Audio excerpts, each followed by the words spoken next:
Hello English learners, how are you doing today? Welcome back to the English with Michael YouTube channel. So today I'm going to give you 10 words that are really important, I think, if you are taking a job interview in English. And I think these words are useful for anything that you do in life, perhaps, but I think especially for a job interview, they're going to be really important. And I know many of you want to get a job using English. Maybe you even want to come to the UK and find a job here.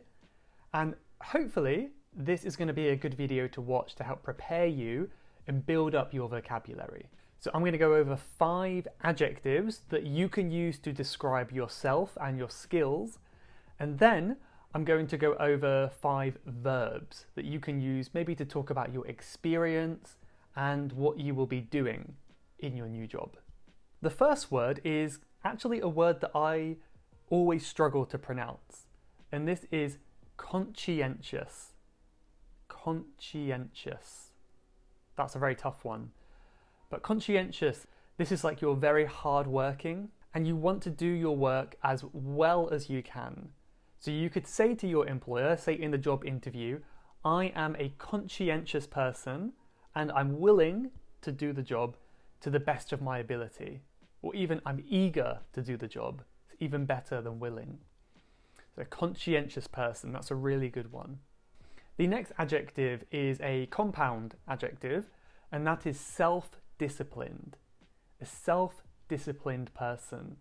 This is a really good one because if you're disciplined, that means you can do something again and again and not give up. You don't feel demotivated. If you're disciplined to learn English, that means you can learn every single day and not get bored. But self-discipline is more about you giving yourself that feeling. So no one else is disciplining you. It's not like in the army, but you're disciplining yourself. So you could say to your employer, I am a self-disciplined person. I always finish the task that I set out to do, and I'm never lazy. So if you are self-disciplined, you're not lazy. Another really good trait is to be reliable. Reliability. A reliable person is someone you can rely on. You can trust them, right? So if you rely on someone, you trust them. A reliable person is never late to work. They can always help you when you need them. So this is something that every employer is going to be looking for. So I'm a reliable person because when my previous colleagues would ask me for help, I would always stop what I was doing and give them a hand with their work. Another thing that I think most employers want is a proactive person. This is the opposite to reactive. Reactive, is when you just respond to a situation after it happens. So something goes wrong and you react to it. Proactive is when you do something before something happens. So let's say you think something is going to be a problem next week. You can fix it now to avoid the problem. So a proactive person will do things on their own and they will not wait for someone to tell them what to do. So you could say to your boss, your potential employer, I am a proactive person and I always like to take initiative to do tasks that I think need doing. It means you're very independent.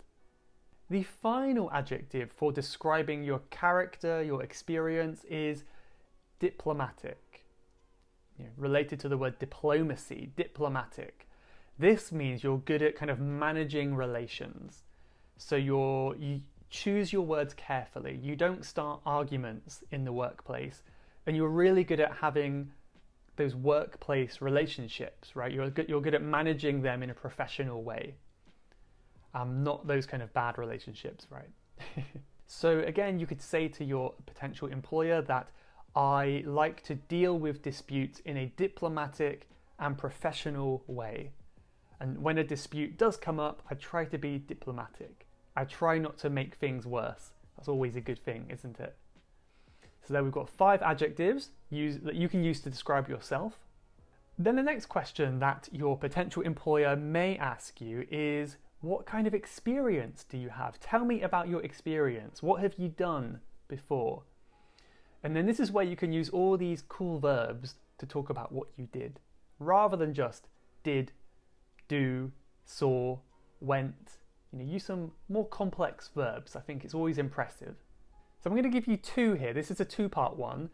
First of all, to delegate. To delegate is like when you choose people to do different tasks. You choose the right person for the right job. This is a really good word if you used to be a boss or a supervisor, right? So I'm really good at delegating tasks. In my previous job, I would delegate tasks to my team. I would say, hey, you do this job. You do this job, like that. If in your last position you were just an employee, you weren't above anyone, we can use the word cooperate. So that means your boss delegated jobs to you and you cooperated with your team. So you could say, I am a team player and I'm really good at cooperating with other people. Next is a really versatile, really useful word. And this is a phrasal verb, to carry out. Carry out basically means do. It's very similar to do. Like do a task or complete or try to complete a project. So I'm carrying out the report for this project. In my previous job, I carried out all of the finances for the business. So think about everything you did, any project or task that you did, try to use the word carried out. It's a really good one. What's even better than carrying out, however, is when you finish something. And we can talk about that with the word accomplish. The noun is accomplishment. So in my previous workplace, I had many big accomplishments. I gained the biggest client that my company had ever seen. I accomplished the best income for anyone my age, something like that. You've accomplished many good things in your time at the previous job, and that's going to make you look a lot better in your new job as well. This next verb is, I think a lot of people don't know about this one, so this might be a new one for many people. We have the word further, meaning more far, right? Did you know it could also be a verb, to further myself? And it just really means to make yourself go more far, right? To push yourself further than you were before. So if your employer or potential employer asks you, why do you want this job? Why are you interested in working for my company? You could say, I am looking to further my skills and grow as a person. Yeah? Further your skills means to level up and increase your skills. It's a nice kind of interview style word that you can use. The final word today, the final verb, is to facilitate. Facilitate. This is a great one because it means to make a process or make something more easy. Make something easier, right? For example, I facilitated the workplace by adding a new ramp for wheelchairs. Yeah. So think about what you have facilitated in the past, what you have made more smoother and easier, and see if you can make an example with that one. But yeah, I hope this was useful. Those are 10 words, 5 adjectives, 6 verbs actually, that you can use in a job interview in English. So I hope there was something new for you there. Let me know below your experience with this. If you've had a job interview before, how did it go? Let me know. In English, I mean. And if you've got one in the future, also comment and we'll wish you good luck as well.